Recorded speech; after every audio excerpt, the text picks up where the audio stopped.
Bukan, belum. Pak, Tanggapannya belum, Pak, kasihan. Pak, Lu kenapa nyuruh gue pulang? Kalau misalkan gayanya seperti itu, kalau misalkan kinerjanya baik, ya mungkin baik ya. Kalau misalkan belak-belakan untuk kebaikan dan kebenaran, itu harus diacungi jempol ya Mbak ya. si Purbaya itu juga dalam kondisi yang juga bisa jadi berbahaya juga. Karena dia terlalu frontal.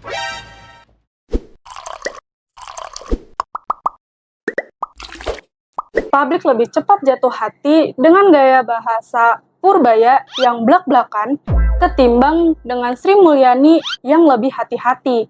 Kok bisa?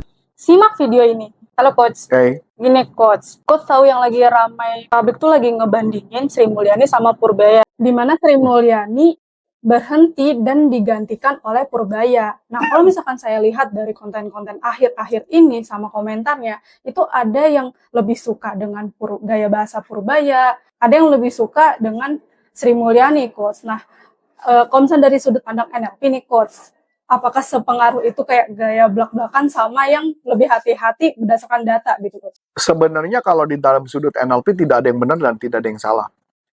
Di dalam NLP, dalam konsepnya adalah berkaitan konteksnya. Jadi misalkan ada orang yang terlalu ngomongnya terlalu terbuka, juga itu berbahaya, bukan nggak berbahaya. Karena sudah terbukti. Dulu ada pejabat yang ngomongnya terlalu terbuka, malah jadi inceran. Loh iya, sampai masuk penjara kan? Kamu tahu dong, satu orang siapa yang toko Chinese siapa yang ngomong terlalu buka-bukaan? Nah, yang ditakutkan adalah orang yang ngomong terlalu terbuka itu bisa saja suatu saat kepleset. Nah, saat kepleset itulah yang bisa jadi malah senjata. Nah, di dalam konteks konsepnya dulu dong, karakter. Sebenarnya kalau ditanya, dua-duanya karakternya sama-sama koboi.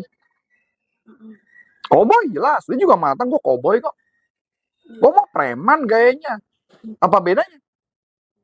Sama dong. Yang berbeda adalah apa?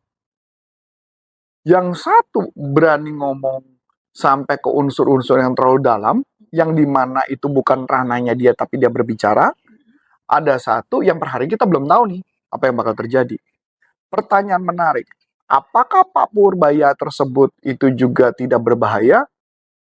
Menurut berbagai cerita, malah tadi saya barusan dengar satu konten dari Guru Gembul bahwa si Purbaya itu juga dalam kondisi yang juga bisa jadi berbahaya juga karena dia terlalu frontal.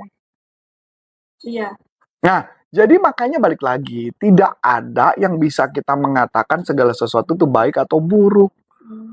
Orang suka sama Purbaya adalah karena beliau frontal.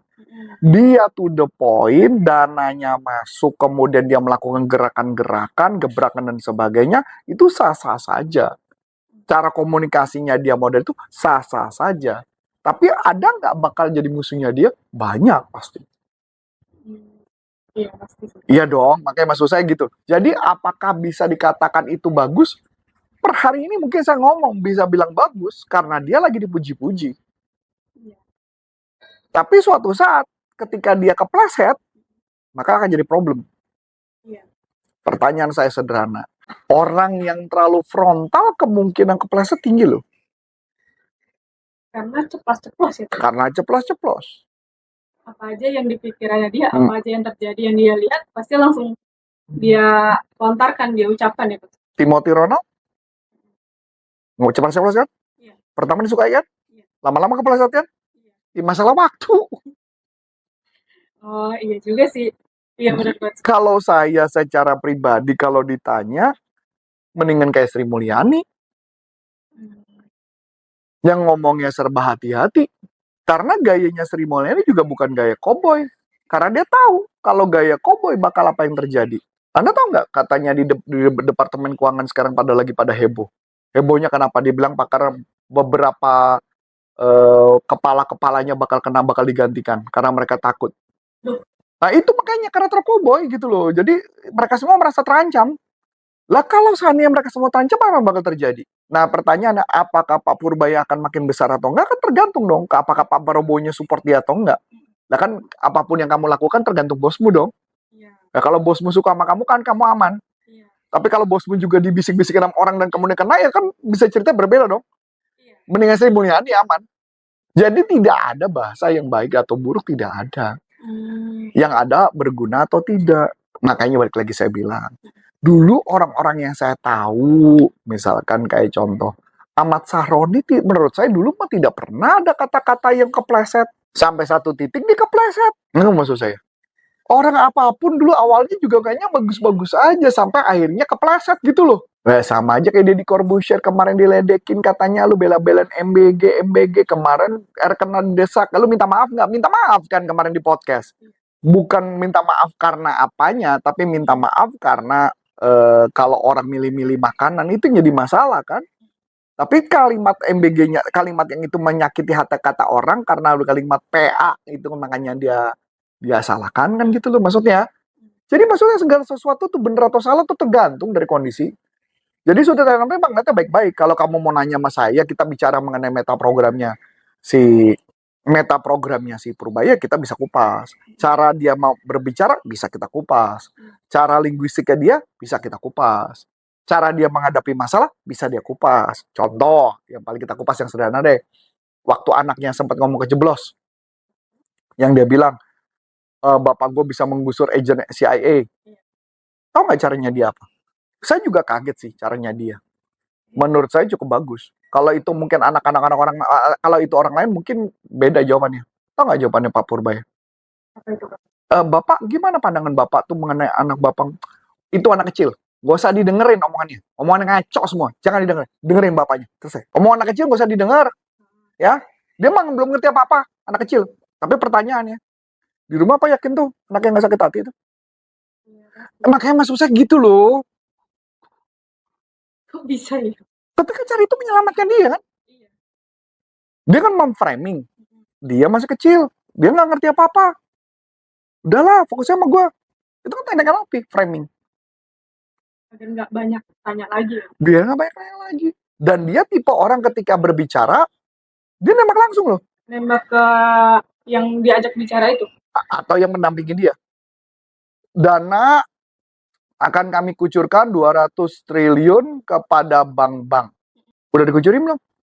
Dia nanya langsung kan ke anak buahnya. Sedang kami proses. Jadi kalau misalkan kayak ibaratnya mau dia sebagai leader pun, kalau misalnya dia komunikasinya itu kan tergantung dia mau. Kalau kita sebagai masyarakat kan ngelihat kayaknya jago nih. Dia mau membela rakyat kan. Iya. Tapi pertanyaannya, lo kira musuhnya nggak banyak gitu? Pasti banyak sih. Itu malam-malam jangan-jangan ada dukun yang saling barikade ya dia. Jangan sampai ada santet-santet yang bisa ngelewat depan rumahnya. Itu maksud gue, itu bercandanya ya. Bercanda. Tapi maksud saya menunjukkan bahwa itulah cara berkomunikasi yang resikonya ada di tangan dia.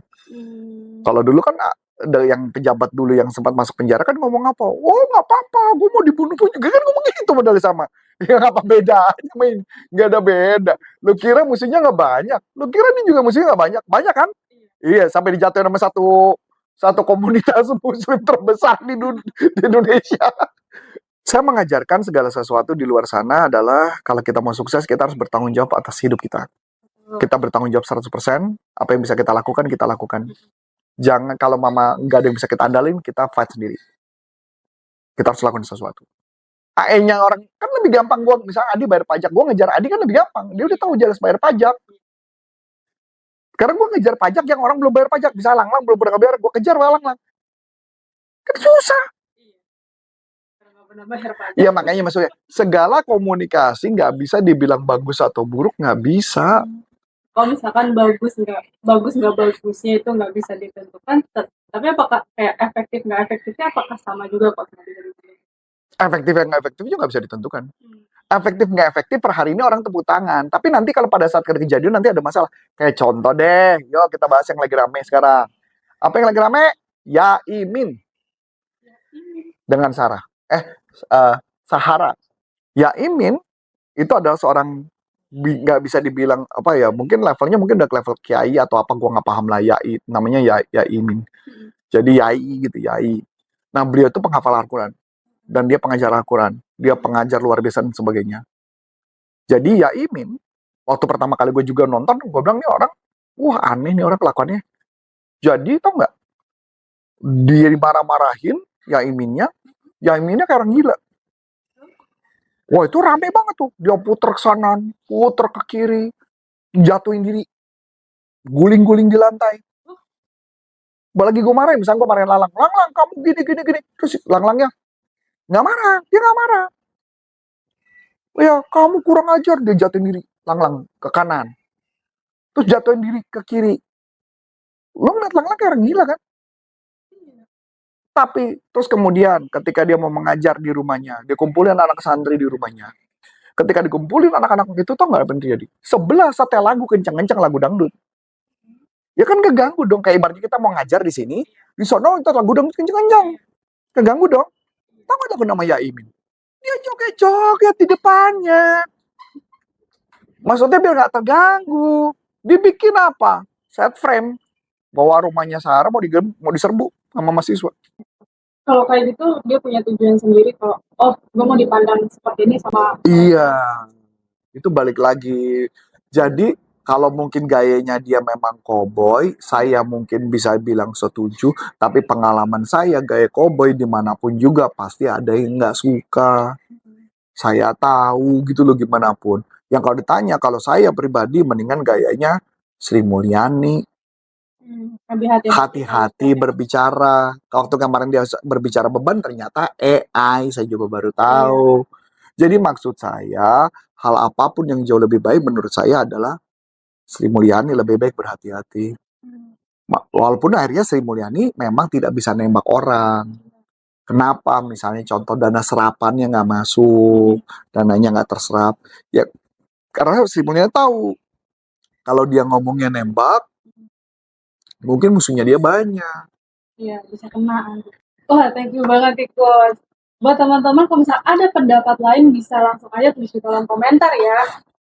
Cukup sekian dari aku, Aulia. Dan saya Coach Antoni Syarif, mengucapkan terima kasih, sukses buat Anda, sampai jumpa, and for business untuk Indonesia. Bye-bye.